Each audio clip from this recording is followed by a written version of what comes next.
Welcome back to Summer Reading List, the podcast where we take a look at your favorite, or maybe your least favorite, required reading books. I'm Marina Lafrosia. And I'm Monica Birch. And on today's episode, we are going to do our first play, which is The Importance of Being Earnest by Oscar Wilde. Ooh, yay. Oscar Wilde. Yes, truly a trendsetter. We love him.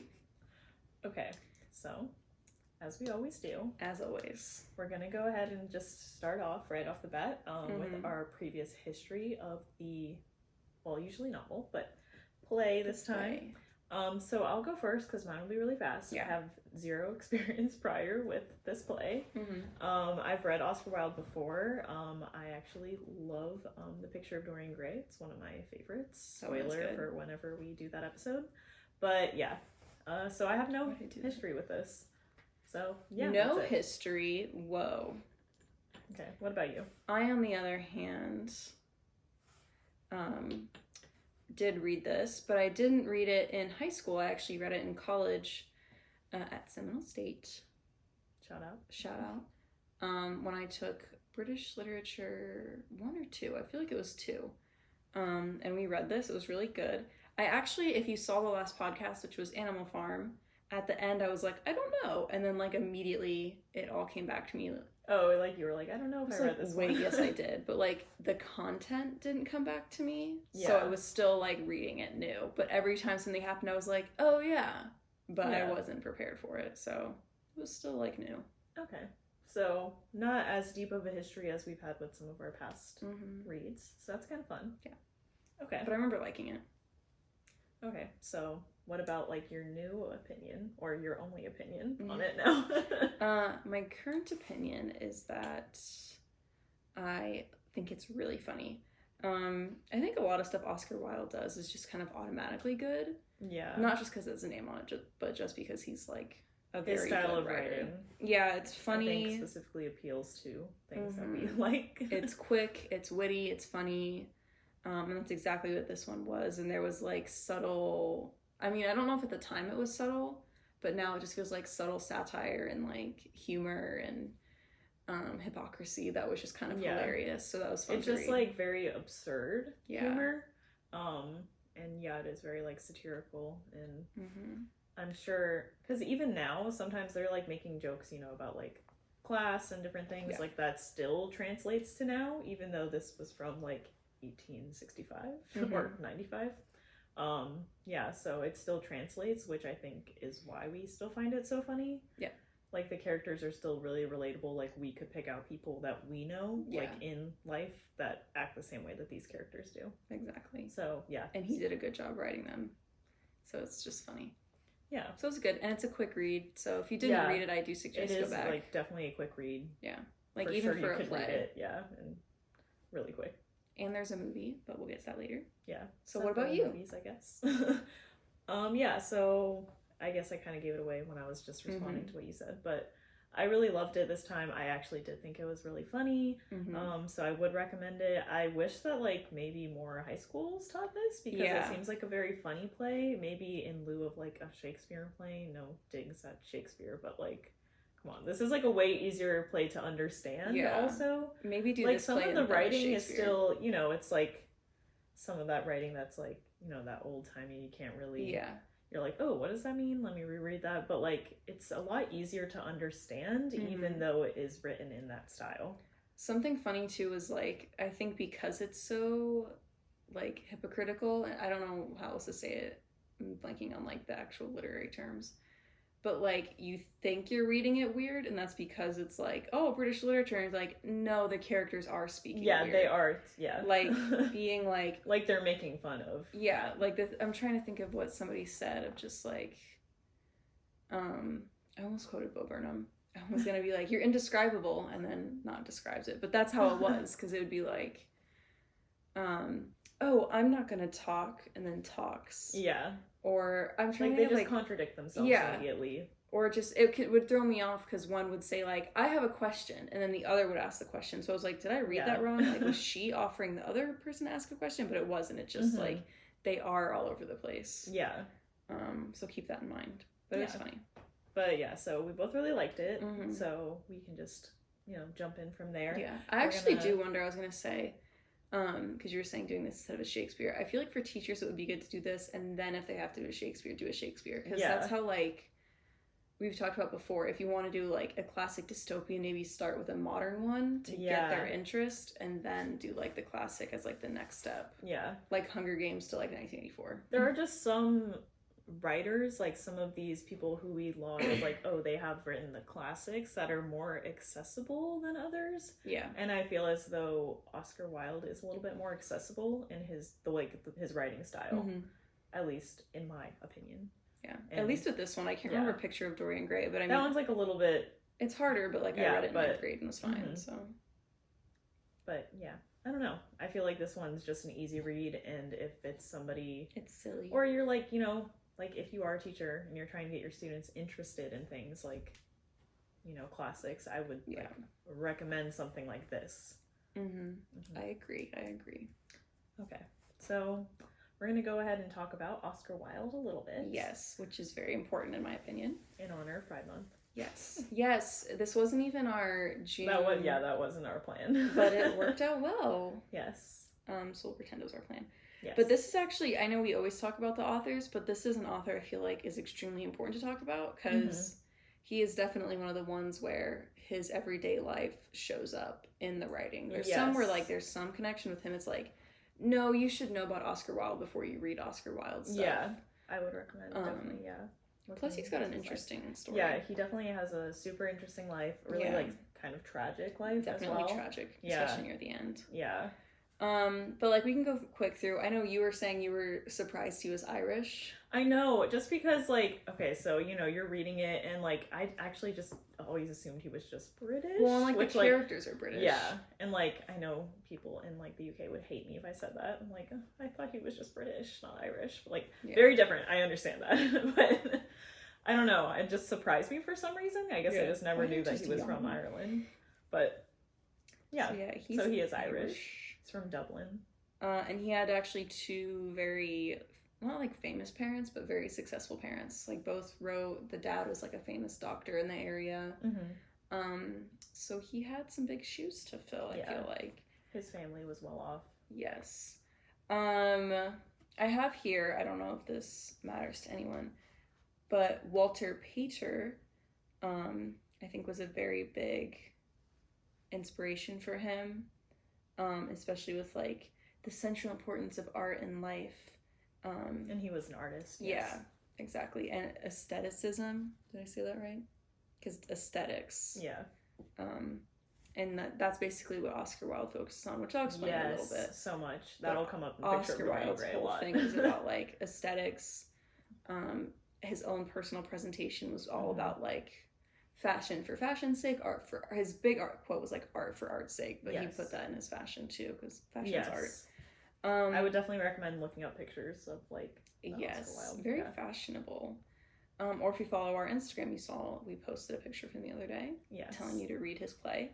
And he was well above, like, well in front of the trends. He had that middle part that all the Gen Zs are trying to have nowadays, which we're cool with. We're not those millennials. Ugh, that was gross that I just said that. It's okay.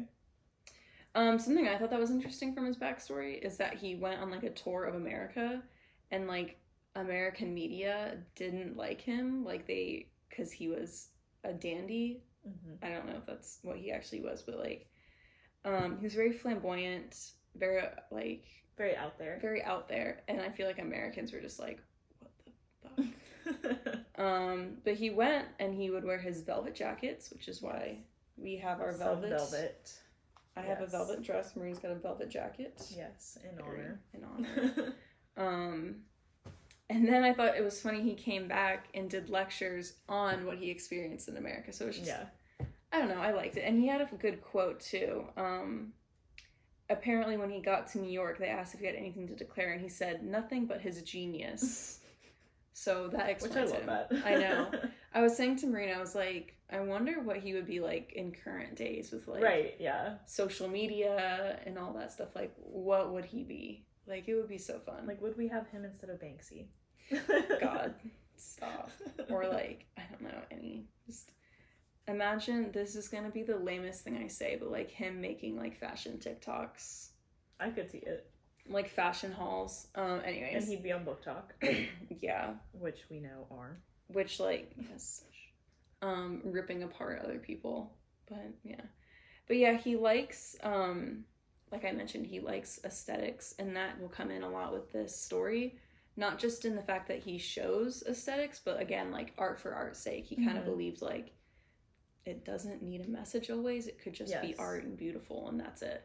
Which is very different, because sometimes in what we do, like, we'll always kind of look at the symbols and what things mean, and his stuff. And sometimes it's just art for art's sake. Yeah, even though like adding meaning to it. Yeah, this one does have a little bit of meaning, and I would say Picture of Dorian Gray does too. Oh, Picture of Dorian Gray is heavy. With he slightly pushes back on that. Like, people will add symbolism more than what he has. Obviously, he's like, no, I agree.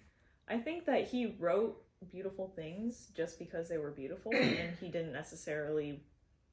The things we're adding to them now, we're adding to them because we think that those concepts are beautiful, and that's what he's writing about, but that's not necessarily what he was writing about. Yeah. That's just how we interpret it. Exactly. Which, like, that is every single novel, but sometimes it is just, like, nice to take that step back and, like, see that he actually said that. Like, we don't always see the author saying, like, oh, like, I wrote this just because. There's no meaning. Like, don't look into it. Like... It's just a little different. I saw who wrote Handmaid's Tale, I believe it was Margaret Atwood. I think she was even talking about, like, doesn't matter as long as you've got their attention. And I was like, don't do that to me, because it matters to me. Angry, holding my baby spoon. But yeah, so it's just very interesting seeing what the authors think. Back to his life, though. He had a very interesting and wild life. It was also pretty interesting. His last 10 years of his life were probably his most successful and like distraught, because I think that's where we got Picture of Dorian Gray and The Importance of Being Earnest, which is what we're reading now. So The Importance of Being Earnest was like one of his last things. I thought that was before Dorian Gray. I could be wrong of the order. Yeah, I'm not sure. But I know that this was like the play was running like while he was at like the best time of his career. Yeah. So this was like, you know, constantly going on. No, yeah, I think you're shows. Right. And then I think after that he wrote Dorian Gray, and then that's when he was like, you know, very big and successful. Interesting. But then do you want to talk about some of the more downfalls? Yeah. So unfortunately, society sucked. Yeah, society sucked. And because Oscar Wilde liked men, like he just did, that's like a known fact. And it was, I feel like even then, like it was known, but it was like not known, because like he couldn't be out about it. So what it was is that the way that we were reading when we were doing some research on him, that's kind of described as like he was very flamboyant and out there, so people assumed, which like, you know, stereotypes and all of that, but they just assumed, you know, like, okay, he's like that. But I guess the whole idea, especially because he did come from like a wealthy family, like they were well off, so it's not like he was villainized right away for that. I think it was just people being like, okay, but like we don't want to see it, we don't want to know about it, we just want to pretend that doesn't exist, which is really horrible. But because of that, he was eventually put on trial, and eventually he was found guilty. It's actually, so he wasn't even put on trial until he got very close to Lord Alfred Douglas. And they were very close friends, according to this. And they were roommates. Literally. And Douglas's father is who got angry about it. And I think that's when he sort of made a big fuss. Trial. And it's actually interesting. Apparently he had 2 trials, because the first one they couldn't come to a verdict because he had a good... Right. Like, people recognized him, so... Yeah. But then the second trial, he was found guilty and was in, like... hard labor for 2 years. Yeah, so he did actually go to prison. You can actually, I think it was on his Wikipedia page I saw it, there's a picture of the cell that he stayed in, of what it looks like currently. Very sad. Yeah, so unfortunately that is something that he had to go through. And I think that you can read a lot of that in his work as well. Well, he published a whole novel afterwards too, like talking about his like, experience. Yeah, and like the prison system not being good. Which, wow.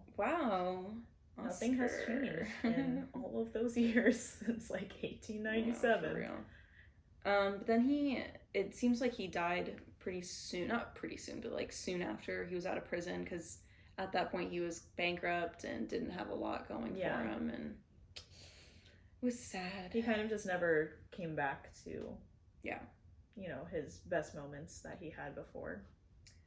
Something interesting though a lot is interesting about him. Oh, it was like it says here it was an acute ear infection and meningitis that ultimately killed him. But what was interesting is he was received into the Roman Catholic Church before he died, which I thought was really interesting, because I'm like, I don't know why I can't picture Oscar Wilde like caring about the Catholic Church. Yeah. So it wasn't more just because the Catholic Church does aesthetics really well, because they do. Like if you go to any like Roman Catholic churches, it's like, wow, like the aesthetics of Catholicism are the best part, in my opinion, as a former Catholic. When you look into art history, and literally Catholics had like, they were losing followers, so I'm pretty sure they invented like, not invented, but they adopted, I think, Baroque style Rococo. I think it was Baroque though. I think you're so right. Like if you go to the Vatican, it's like decked out in like Baroque style. So I don't know if like he saw that and was just like, yeah, because I would do that.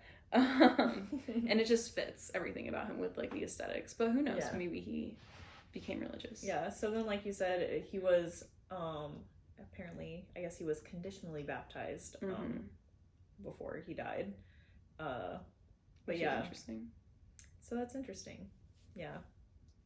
And I think that's what's odd too, is like that happened, but after this play came out, when there's things that kind of connect to that in this play. I know. Like the baptisms and a few other things. I know. When I read about the baptism before his death, I was like, this seems like a weird self-prophecy fulfillment kind of scenario. Yeah. But I was just going to say one more time, with the aesthetics, I can't say the aestheticism. It feels wrong. But that is something that I think Oscar Wilde, if he didn't start it, he definitely was like the factor that really pushed it along to be popular. It was something going on in the 19th century of Europe. Yes. Fun history facts. So that's what happened. Yeah, it says here, it didn't need to serve any political or didactic or any other purpose. Yeah. Just fun. Yeah. Even though they have a little bit of purpose. Just pretty. Yeah. And silly. It just sounds nice. Another thing, which I think can be the last thing before we get into the story, and this doesn't connect as much to the story, but it's just fun facts. And if you saw our Instagram post, yes, on, I don't think we'll be posting this today, so Friday, yes, you saw that. What we posted was actually Oscar Wilde's tomb, which has a very interesting backstory. So it has that interesting look to it.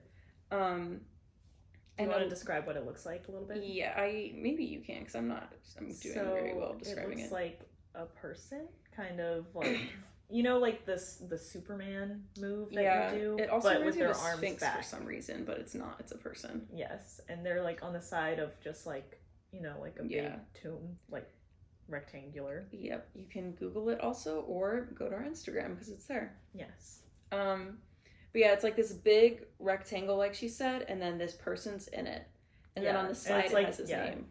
You can see like their profile. Yeah. But I guess, I don't know if this is an alleged quote or an actual quote, but once Oscar Wilde wrote, "A kiss may ruin a human life."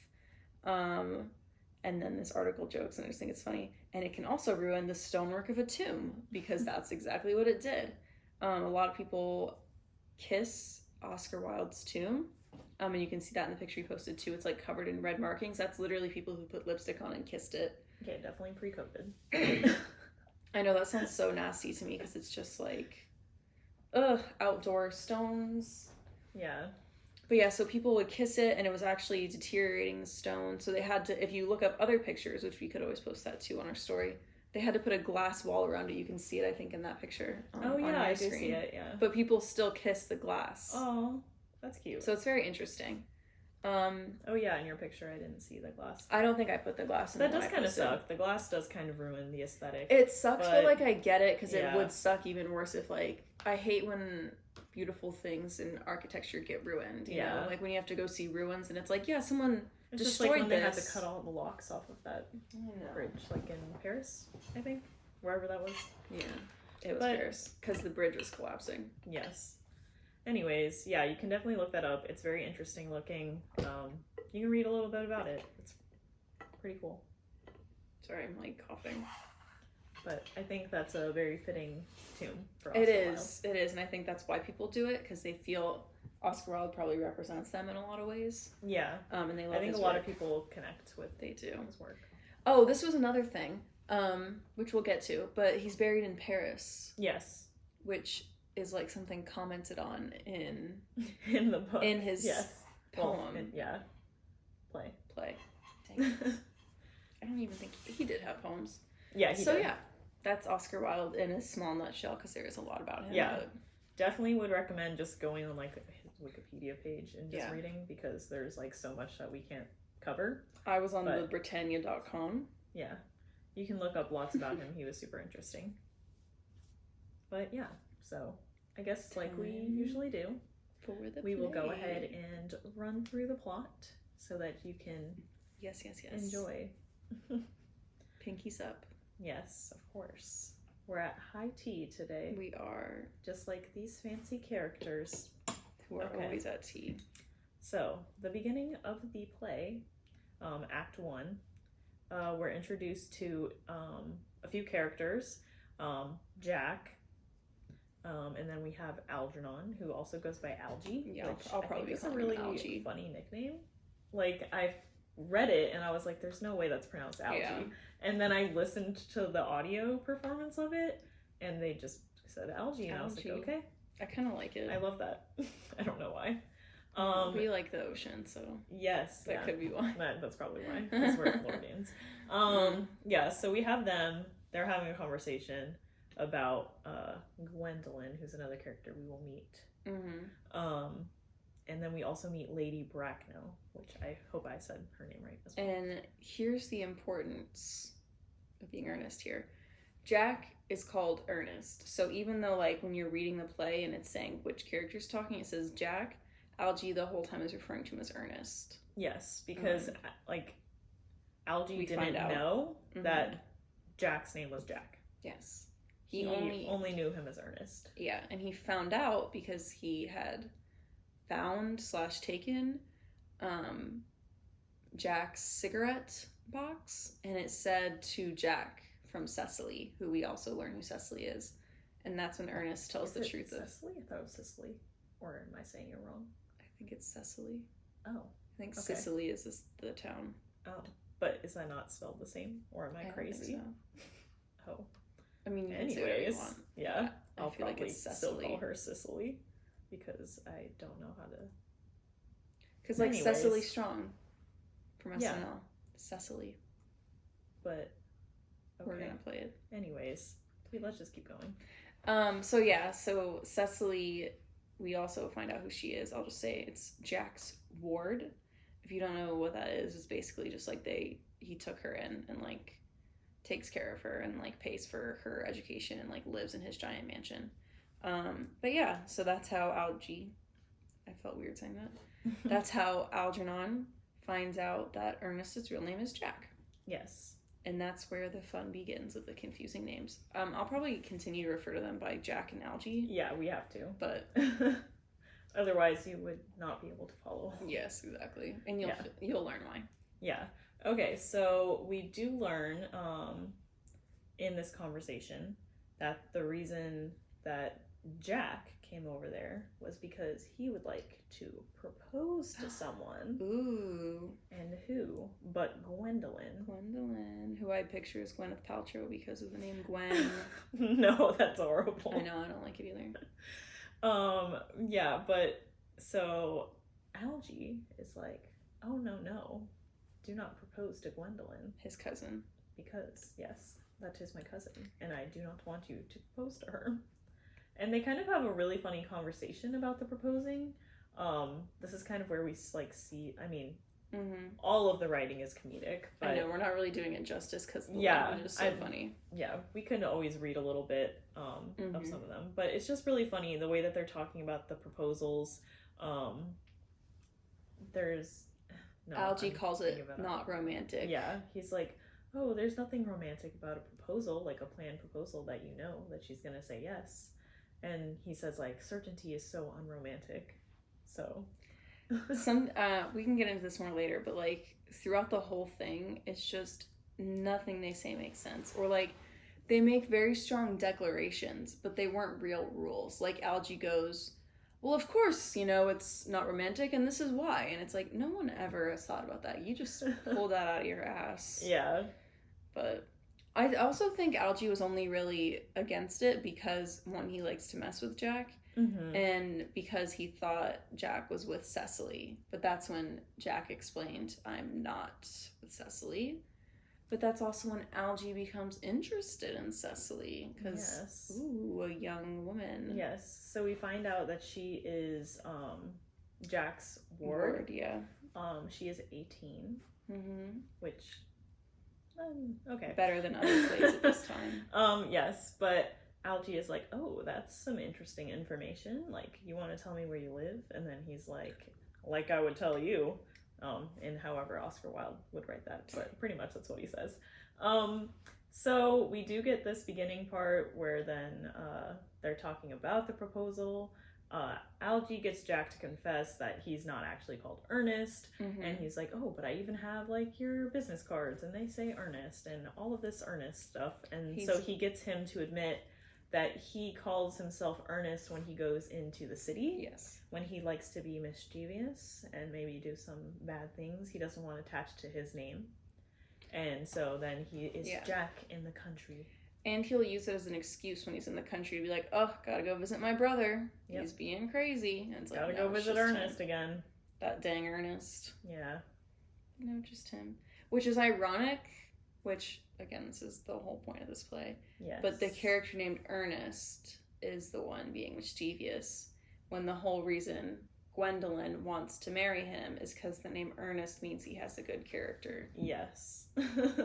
So... Twisted. Yes. And this is the beginning when we learn about bun burying. Yes. Bun burying. And that is what Algie does, correct? The same thing, basically. Yes. So he calls it bun burying. Yeah. Bunbury.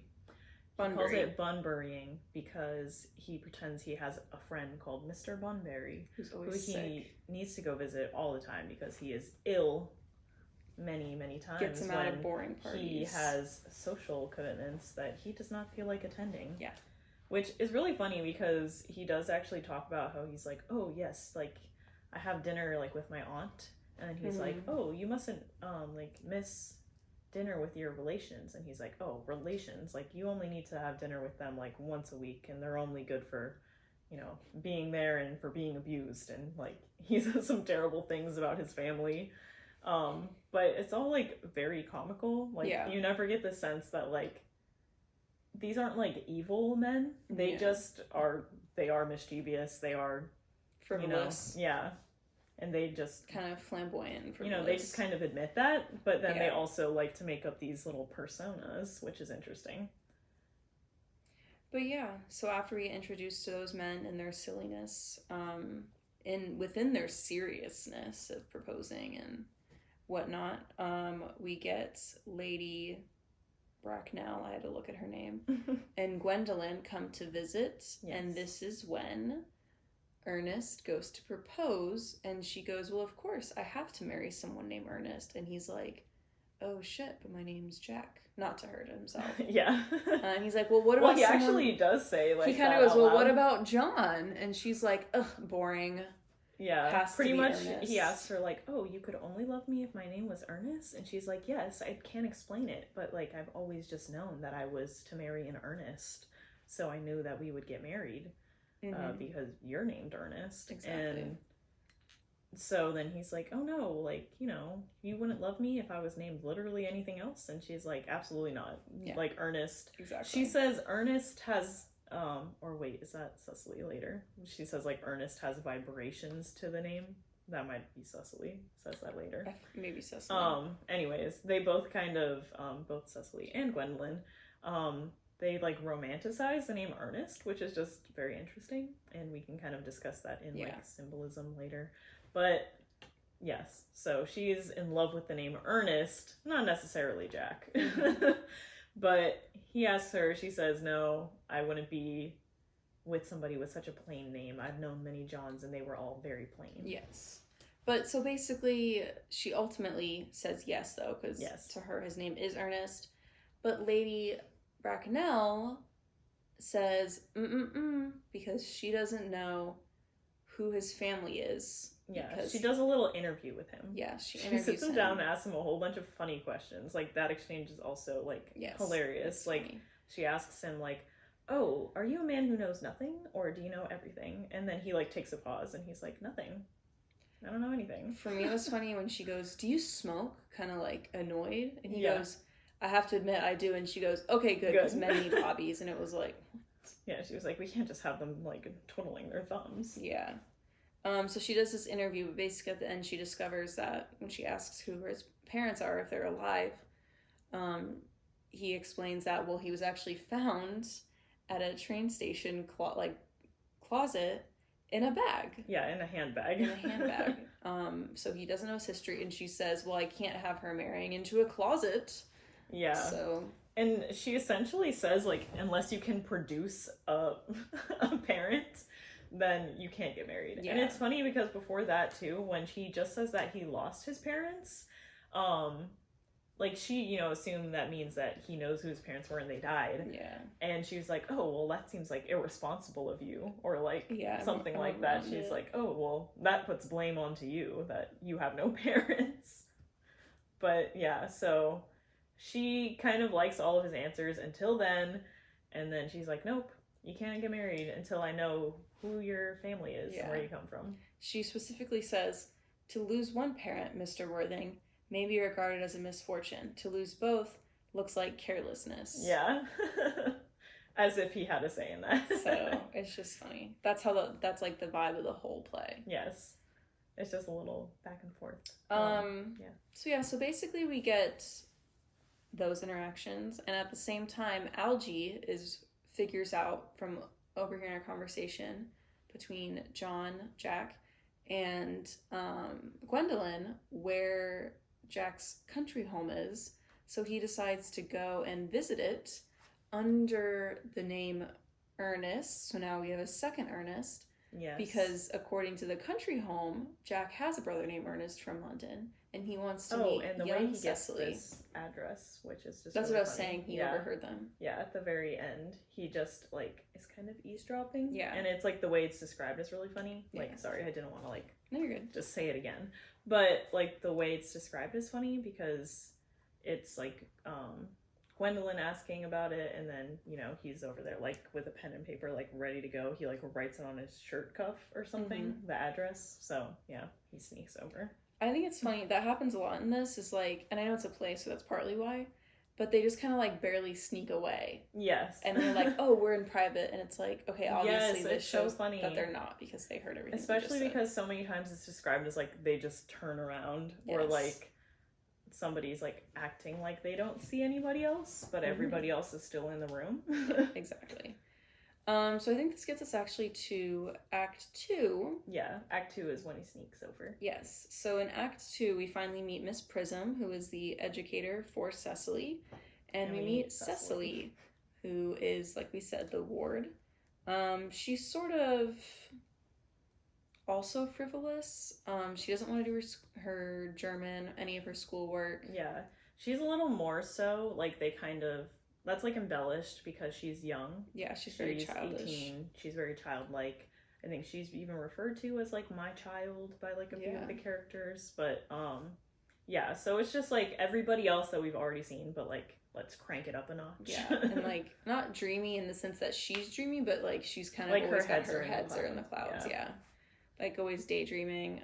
Basically we find out she's pretty much made up a whole relationship already between her and Jack's brother Ernest. So when Ernest comes to town, how exciting for her. She finally gets to meet her secret fiance. Yes. So Algie like sneaks over, meets Cecily, and then is so like taken with her. He's like, oh, well, I love you. Like, I'm going to propose. and I'm proposing to you. And then she's like, well, we've already been engaged, like 3 you months. said. And he's confused, and she explains, like, it's all written here in my diary. And then he's like, oh, like, can I read it? And she's like, no. It's like a girl's private thoughts. So that's why when it's published, you must buy a copy. That was funny. And it's so funny because Gwendolyn also wrote down the proposal from Jack in her diary immediately afterwards. Notes, Yes. But we'll talk about that. Yeah. What I thought was funny from that moment, too, is her going, well, you need something sensational to read on the train. It's like, your diary is the sensational thing you're reading on the train. Okay. But I mean, if it's like how the Cecily writes her we diary. all need in our writing. Yeah. But I mean, Cecily does write sensationally. You know, she makes up fake stuff all the time. Yes. But is writing it as fact. Honestly, she seemed crazy to me because she was like, well, here's the love letters you wrote me. And he's like, I didn't write you any. And she goes, yeah, I know. I was so like, frustrating. don't remind me that I had to write them myself. You're so annoying. I had to do this. Yes, and it's so funny because after she, like, accepts his proposal and then says, like, you know, we've already, like, been engaged, she's like, oh, yes, the letters that you wrote me after I broke off our engagement, like, they make me cry, so, like, I can't even read them. And she's like, and he's like, oh my gosh, you broke off our engagement? And she says, like, every good engagement must be broken off at least once, otherwise it's not, like, real. So another weird rule that's just like, where did that come from? Yes. They all have very weird rules when it comes to love and relationships. I would say Jack has the least, but he's odd in his own other ways. Yes. Holding this spoon. I don't know why. Yeah, I'm not sure that any of them actually have real feelings for each other, but they like the idea. Yeah. Oh, there's a really funny thing that I wanted to say from earlier that was they were talking about flirting and that you should never flirt with the people that you're going to marry. So funny. And that Jack was it Jack or Algie who's complaining about their relative who flirts with her husband? Algie, because Jack doesn't. Yes. It's always Jack doesn't really say a lot of the weird claims. Yeah. Oh, right. Yeah, yes, because Algie is the one who has his family. Okay, yeah, so he kind of is explaining, like, oh, I hate going to these family functions because I always have to sit next to, like, my aunt who, like, flirts with her husband, and it's disgusting that she flirts with her husband.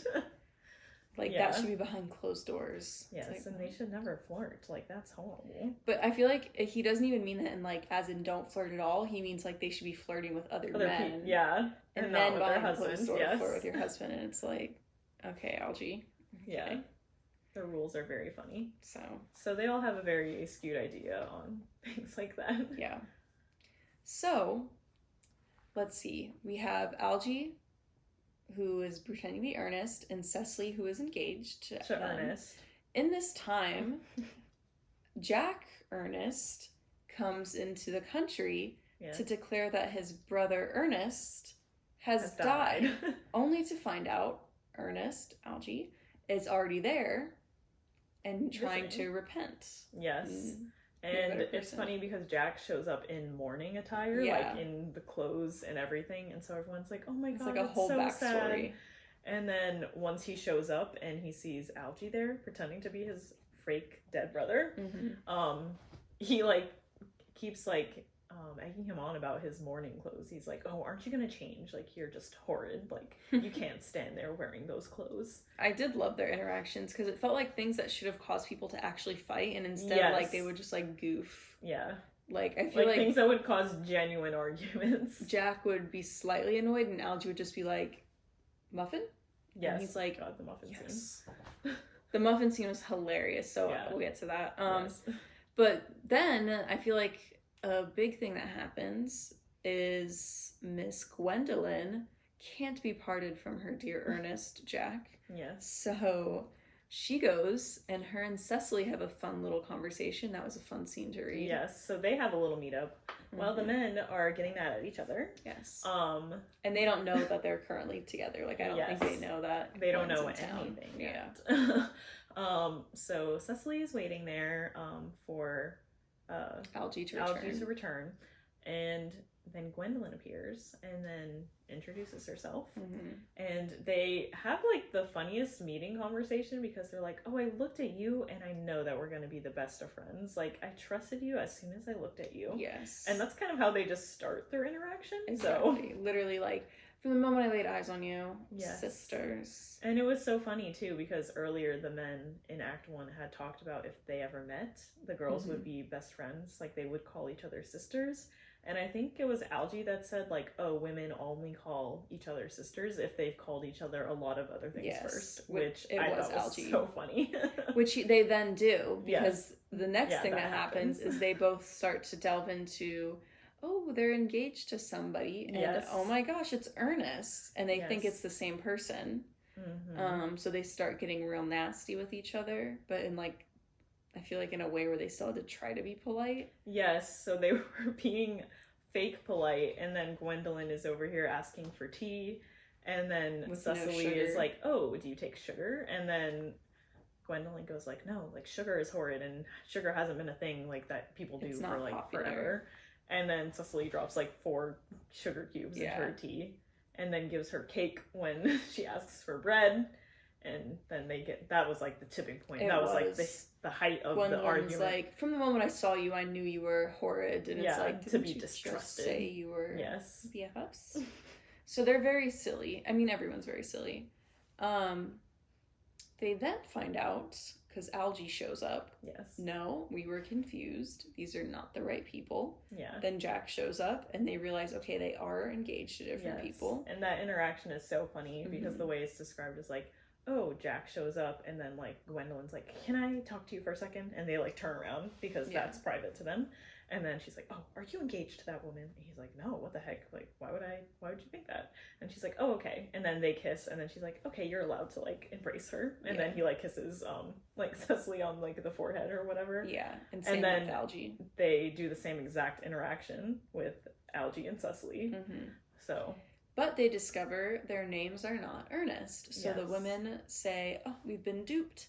Sister, how dare this have happened to us? Yes. And then they combine forces, which is funny. They combine forces and leave. When the men come, they like wrap their arms around their respective women, and then the women, you know, go back and then they wrap their arms around each other. Yeah, very funny. So that's basically it for Act 2, I want to say. They find out there is no Ernest, even though they were both engaged to Ernest, and they kind of are like, you know what, we're going to retreat into the home, and the men will not follow us because they were cowardly. And then Act 3 begins. And it's kind of funny because they say that, but then when you see them in the home, they're like annoyed they didn't follow them. It's like, immediately they do that thing where it's like, you know what, I'm better than him, and then leaves, and then gets upset when the guy's like, you know what, okay, I'm not gonna follow her. Yeah. And what's funny is, so the one thing that does end Act 2 is the men fight over muffins, because as like we were saying, they were having tea, the women, so Algie is just eating this whole time. Like, from the moment we meet him, he's eating. And so he starts eating muffins, and they get in this whole debate about why they should not or should be eating muffins in that moment. Because it's inappropriate. And Jack's saying it's inappropriate, but then he's stealing the muffins from Algie. Yes, and he's like, well, it's appropriate for me because this is my home. Like, I live here. Yeah. These are my muffins, so I can eat them. And I am distraught where you're not acting distraught. And then Algie, like, takes the tray of muffins, and he's just helping himself. Yeah. And then the women look out there and they're like, are they arguing over muffins? And it's like, that's not what they should be focusing on. So that's just another one of those silly moments. And I thought that moment was funny in the movie because he's just sitting there like... Also, here's the difference between American and British. I swear to God, I was picturing like muffins like we eat. Yeah. And then in the movie, it's like an English muffin. Oh, what the? I didn't think of that. Right? Yes. Like... And it threw me off, which makes more sense with like the bread in the book that they were eating so many muffins. I was like, I can eat a lot of muffins, but like I was a little shocked. But that does make a little more sense. Yeah. Those would be easier to get down, I think. I was picturing like a good ass Publix chocolate chip muffin. Yep, that's what I was picturing as well. Which I don't know what that is for them. Oh yeah. I mean, I think it's also muffin, but I guess that makes sense that an English muffin would be like a muffin. But that's, when at least in the movie, like, he was just eating that, and I was like, oh. Yeah. Forgot. We're different. So basically, in Act 3, which is the final act, how plays go, the 4 of them sort of reconvene, and this is another funny moment where the women are like, we will not talk. We will not talk first. So anyways, we have questions. Do like a little girl power moment of like, we're not going to speak first. And then immediately the men come in and they're like, hey, what's up? Yeah, so very fun. And basically they just asked them, why were you lying to me? And they had valid answers according to them, which I thought they were valid answers. It is kind of funny though, the way that they ask the questions. The women ask the questions in the way that the men could only answer in the way that they wanted them to answer. You came to town for me, right? Yeah. You only did that to come visit me. Yes. You pretended to be earnest to get to know me, right? I mean, they did. Yes, but it was also for, personal, like, pleasure reasons. Yes. Which is, like, something that's, like, very, like, we'll talk about in a little bit, probably, but just, like, the idea of pleasure and things, like... I mean, Algie just wanted to meet a cute 18-year-old. Yeah. And Jack just happened to fall in love, even though that's not why he was going to London. Yes. Maybe in the end, that's why he would go more frequently, but that's not why he originally started going. So he wanted an alter ego. They reconcile that, but there is still the issue. This was the only part that felt corny, but I feel like that was purposeful. When they, like, at the same time say, but you're not named Ernest. Yeah. And then the men go back and go, but we're being christened. And, like, it just felt weird how, like, in unison it is. And, like, in the movie they do that. And I was just like, this feels weird. But, like, I get it. So basically that solved their problem. They were like, oh, well, you're changing your name to Ernest. That's all that matters. Their Christian name would be Ernest. Yeah. They have to get baptized. They both have appointments to be baptized. So that's what we were talking about. It was interesting. Oscar Wilde got, like, brought into he got baptized, right? Yeah. Well, it did say, like, he was baptized Catholic, like, when he was younger. Oh, okay. But he just was, like, he got it again, though. But so did Algie. Yeah, exactly. Or so was Algie planning on it. Yes. Which I felt like Algie was more like Oscar Wilde anyways. Yeah, of the characters. Agree. He had the most, like, everybody had good characterization, but, like, he had the most, like, content to his character. Mm-hmm. He was, like, the most multifaceted, I felt like. Everybody else could be, like, a little bit of a caricature, but he was, like, a caricature, but then, and like, then it was some. Fun. Almost like camp in a good way. Yes. Very campy. I was saying to you earlier, for some reason, I pictured, like, Nathan Lane as, like, the perfect actor for Algie. Yeah. Just like, thinking of him in, like, Modern Family and, like, The Birdcage. It's just, like, that's exactly how I pictured Algie. So Nathan Lane, please do that for us. It would be really good. So anyways, we get to Act 3. As we said, they reconcile. But then, dun dun dun, Gwendolyn's mother, who we didn't say was her mother earlier, but... Yeah. Gwendolyn's mother, Lady... Blacknell, I don't know how to say her name. She appears and she says, Don't you remember? Yeah. I said no. Yeah, you still can't marry Gwendolyn. Big no-no. But Algie, yes, go ahead and marry Cecily. Totally fine. She's from a rich family. Plus, it doesn't really matter. It's so funny because she does the little questioning to Cecily as well. Yeah. Or to Jack, I guess. Yeah. Because, he is technically her guardian.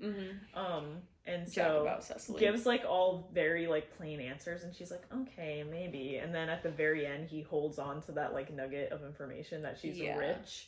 And then as soon as she hears that, she's like, yes, of course, go ahead. Because Algie's in debt. Yeah. So... And it's actually so funny because I think there's a part there where she asks about, like, oh, Cecily, does your hair, like, naturally curl like that? And she says, yes, with some help. Yes, so those are exactly the moments that are so funny because it's like, so no. Yeah, so the answer was no. But, like, no. so yes, because, like, my hair doesn't curl unless I put stuff in it, but, like... But, yeah, it's really funny. So that's pretty much, like we said, that's the whole vibe. It's just, like... I think I've probably said it's really funny like 20 times, but that's okay. So this is where things start to get even more wonky. Yes. Because suddenly the lady, I didn't want to say her name again. Blacknell? Blacknell. Why do I say Barknell, though, for some reason? I don't know. Blacknell is a weird name, but that's how it's spelled, so that's just how I'm saying it. Why am I picturing an R in my mind? Like, I totally trust you, but now I'm just, like, mad at my own brain. It's okay. But yes. I know, sorry. You're good. So Blacknell hears the name Miss Prism and is like, who? And that's because, they sort of have to meet. Miss Prism, if you remember, is Cecily's educator. Yes. And we find out they have a history together. Bracknell, not that's what I was Blacknell. saying. I thought there was an R. Okay, so we were both wrong in different ways. Bracknell. Okay, Bracknell. I still said it wrong. Bracknell. Oh, I was reading the L's like way too early. Anyways, Bracknell. Bracknell. Obviously we can't pronounce anything. Or read, apparently. No, we can't read. It's like when you skim and you, like, if the word "the" is there twice, you don't realize. It's like one of those situations. Yeah. Your brain's just kind of. It's just like when we see names that we are not familiar with, we are just filling it in a way that makes sense. And I don't know how the names we were saying made more sense, but whatever. Okay, so Lady Bracknell discovers Miss Prism, and we learn why they do not get along. And it is because Miss Prism was the educator for somebody Lady Bracknell knew, and lost a baby in a train station. What does that sound like? It is Jack. So we do find out Jack's parentage, which is actually, drumroll, Gwendolyn's aunt, aka Algie's parents, aka Jack and Algie are brothers. Oh, cute. And this is also, again, really funny because the way when it's being described is like Jack keeps asking like, oh, what kind of like bag was it? Like, because he still has the bag that he was, which is weird. Why would you keep that? I don't know. Anyways, how he still has that bag. The bag that he was found in as a baby. And when she's describing it, she's like, oh yes, it was rather sad that I'm losing that bag. Like, it's been inconvenient since then, like all not losing years. A baby. Yeah, very inconvenient that I lost that. Yeah. And what I thought was funny too is I thought he was so dumb in this moment because he assumed Miss Prism was his mother, and it's like, she's obviously a teacher. She was your nanny. Yeah. Like, if you came from a rich family, your mother was not walking around with you. Your nanny was. Yeah. But he, like, embraced her and was like, Mother, it's okay, you're unmarried, we all make mistakes. Yes, which was funny. That was funny. That's when I feel like Jack finally starts getting a little funnier, because before he was a little stiff, and then in that moment he's just like, are you good, bro? Like, so yeah, we find out Jack's parentage. We find out he actually does have money, so he is now allowed to marry Gwendolyn. Yeah. Even though they're cousins, but I guess we have to just ignore that. Which we just have to be okay with, because it's... sadly. I mean, if you think about it, Cecily was... Oh, the 19th century.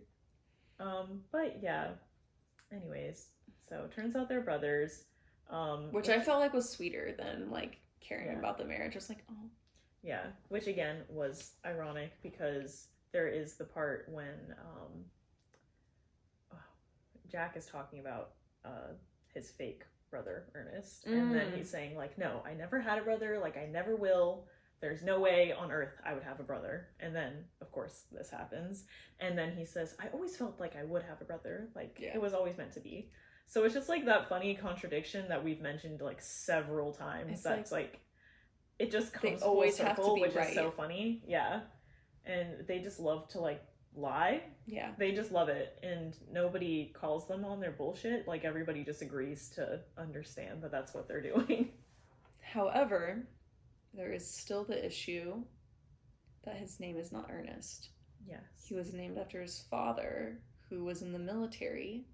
So they go and check some military books. Yes, so they can find out what his true name is, because as they explain, oh, you were named after your father, but for some reason I don't remember what your father's name was. Which is so weird, but she wouldn't remember. Yeah. Like, that's your brother-in-law. But... I mean, I guess she did also forget a baby in a handbag, so... Well, it wasn't Miss Prism, it was Lady Bracknell. So that's her brother-in-law she didn't remember the name of. Oh, that Bracknell couldn't remember. Yeah, because it was Bracknell is... Jack's mother was Bracknell's sister. Yes. So... Can't remember. silly. Actually, yeah. Yeah. So it's just stupid. So we find out his name is Ernest. His name was Ernest all along. It was Agatha all along. It was Ernest all along. Sorry, I can't sing, and that was really lame, but no, it's good if you know WandaVision. Yeah, sorry. But yeah, so his name was Ernest, and Gwen is super happy. Yeah, and they're all happy because it works out, because since now Jack is allowed to marry Gwendolyn, then he allows for Algie to marry Cecily, because he is technically her guardian, which is weird, but whatever. Yeah. And then I thought this was interesting. These are the last 2 lines of the whole play. So Lady Bracknell, thank you, says, "My nephew, you seem to be displaying a sign of triviality," which, like, why? Because he's just, like, excited. Yes. And he says, "On the contrary, Aunt Augusta, I've now realized, for the first time in my life, the vital importance of being earnest." Name drop. Name drop. Well play. So something interesting. So right there, she's just calling him trivial. Yeah. In the movie, they show the inside of the book, and it looks like his name was John. Oh, that's funny. I think they explain that's why she was like, "You're being trivial," and he was like, "It's important to be earnest," and she just kind of laughs. Oh, and like, that's whatever. funny. That's so I don't know if that happens in the real thing, but there's nothing here that says she. No, yeah, I don't think so. I think we would have got a stage direction. Exactly. So that's the play.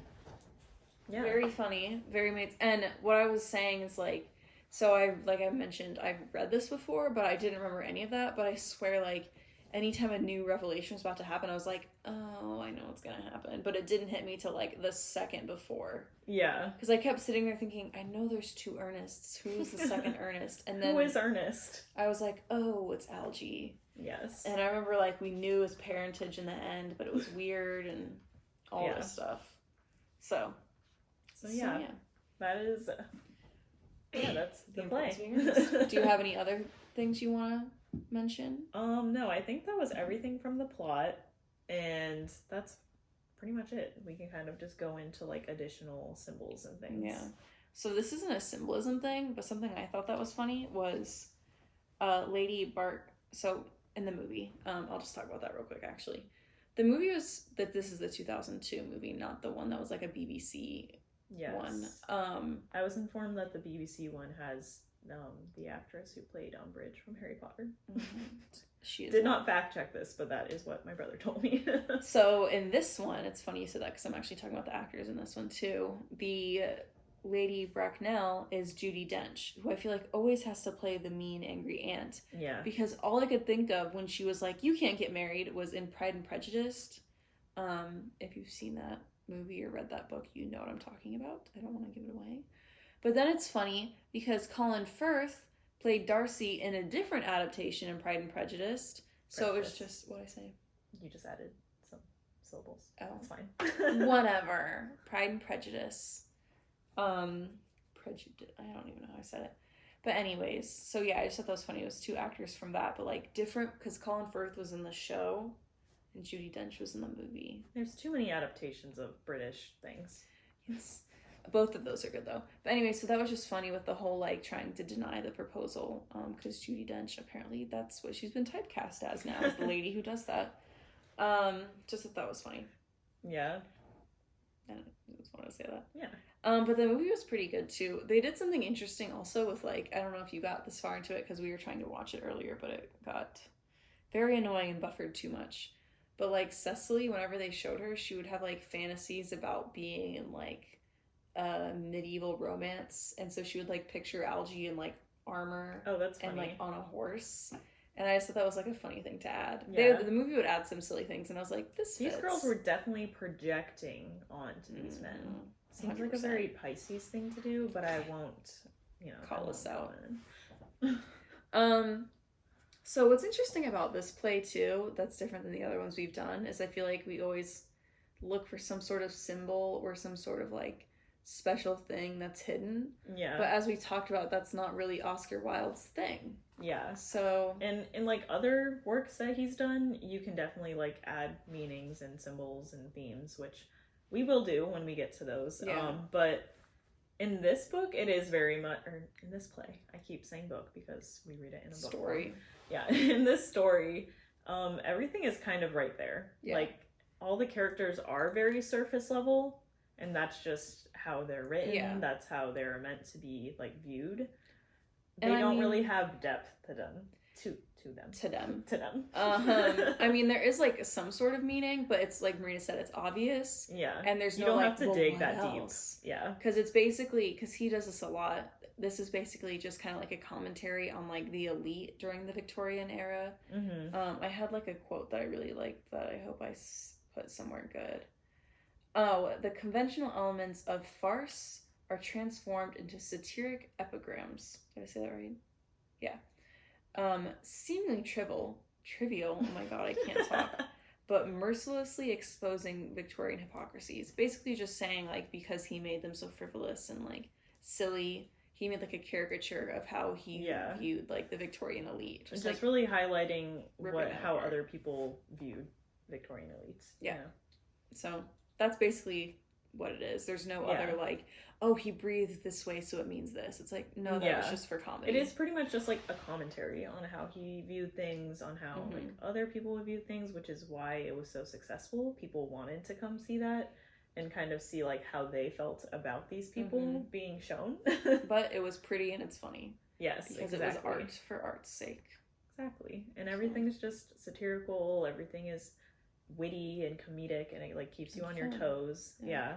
And still now, all these years later, we still think it's funny. And like I said, there's like the one scene where they're all talking together feels corny, but it's like, I feel like that was the point. Like, I don't think you wrote that. Everything was with a purpose. Yeah.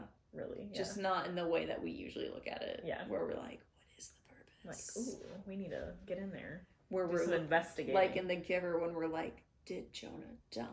Is he, like Jonas, not Jonah. But, you know what I mean? It's not something like that. Yeah. So that was fun. With Oscar Wilde. And I guess I think we maybe did some of our things out of order. We didn't talk about our favorite parts. No, but that's fine. Did you have a favorite part?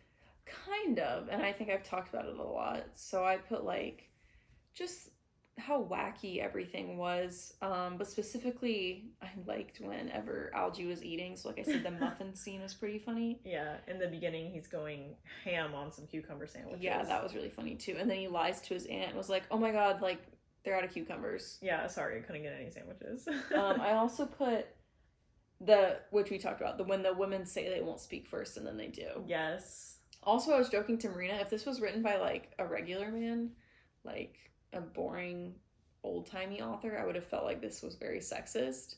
Yeah, very offensive. but Oscar Wilde's literally making fun of everybody, so I was like, this is actually funny. But if that, like, I don't know, I was like, this would rub me the wrong way if this was somebody else, but like I know he's not doing that. So yeah, and it's just like the way that they're satirized is equivalent to the way that the men are satirized, so it's all balanced. Like, you don't get the idea that the men have depth and character, but that the women are very surface level. Yeah. Like, everybody's the same. Satirized. Everybody's on the same playing field.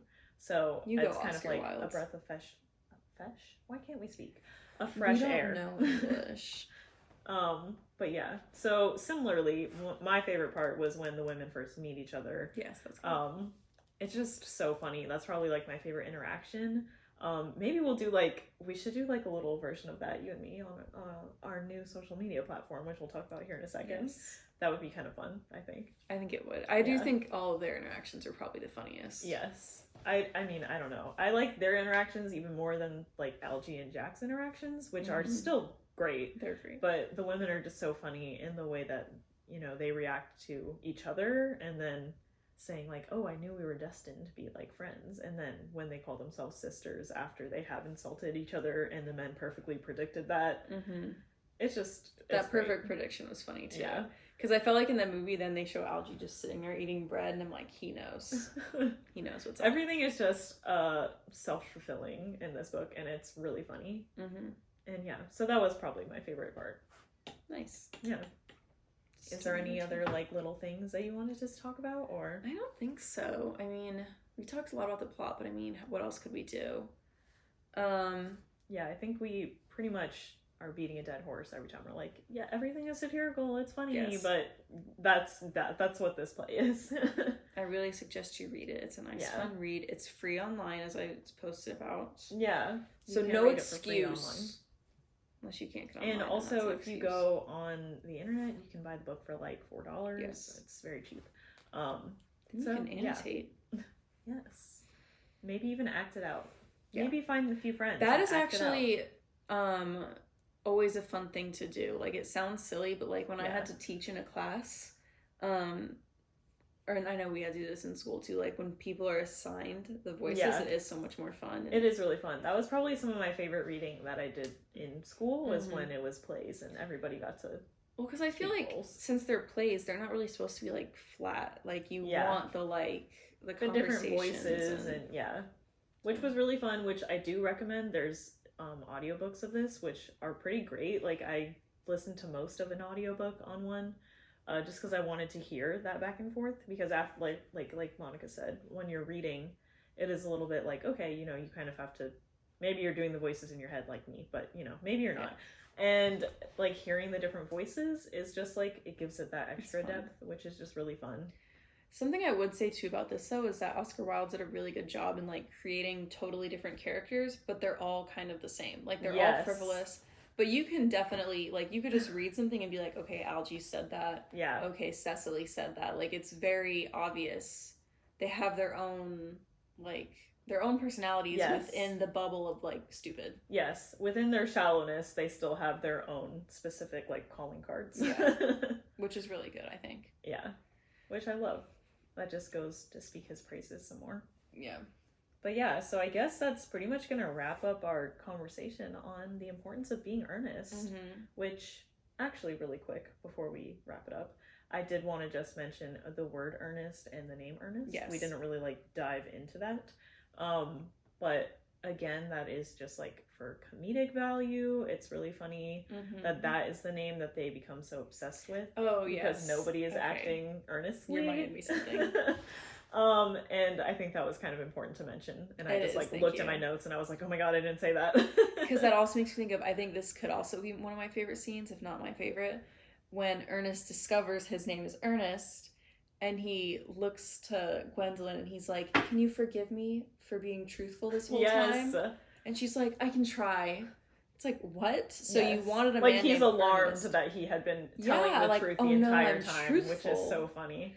And even though, like, she wanted a man who's earnest, and then she's like, ugh, maybe I can forgive you for being, like, truthful. Which is so funny that they say they want a man who is earnest, but they mean, like, you know, the name Ernest. But it's funny that they keep saying, you know, but that's why they like to be earnest. Yeah.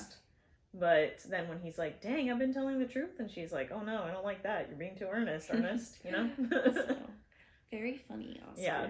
Okay, so that, now that we have said that very important thing, that will wrap up our conversation on The Importance of Being Earnest by Oscar Wilde. As you can tell, this was probably like a favorite for both of us. Yeah, like, it was. We really enjoyed this. And I think our conversation was really fun. Like, this is just really fun writing. We could go on. Yeah. And again, if you're a teacher somehow listening to this, please, like, teach this to your students. It's great. And I think people would benefit from or recommend it if the school system's being annoying about not letting you. Right. But yeah, so that's gonna wrap us up. Next time we will be covering another book that we will obviously love because it's a book that's very near and dear to our hearts, a personal favorite. We're gonna dip back into that middle school required reading. This is one of our, like, is this our most middle school, I would say? No, we did The Giver. Yeah, that's true. I would say this one might be more of a younger, like, elementary school kids could read this if they're pretty smart. Yeah, this was, well, I don't want to give away our next one, but this was like a 6th grade book. I think that was required. But yes, so we will be reading Percy Jackson and the Lightning Thief by... We need to say his name correctly. We've been fans forever, but nobody knows how to say his name. For years. Rick Riordan. Nice. Yes, Lightning Thief by Rick Riordan, and that is the first book in the Percy Jackson series. So make sure you buy a copy of The Lightning Thief. If you know us already, you probably are like, God, these girls are gonna talk too much about this. We probably will. We're gonna need to control ourselves. We're gonna need to rein ourselves in for sure. You're gonna hear a lot of, oh my God, this was so good. Oh my gosh. Oh my gosh. But yeah, so that's next time. I don't know why I stuttered so much. That's next time. That's all, folks. Did we have something else we wanted to announce? Yes, we do have something special that we might have been hinting at throughout the episode a little bit. And last episode. We are now on TikTok officially. Woo-hoo! So you can actually go ahead and follow us there at Summer Reading List Pod. And we did already announce this on our social media platforms, like on Twitter and Instagram and Facebook. And we did say we were going to give a special shout out to the first 3 people who followed us on TikTok.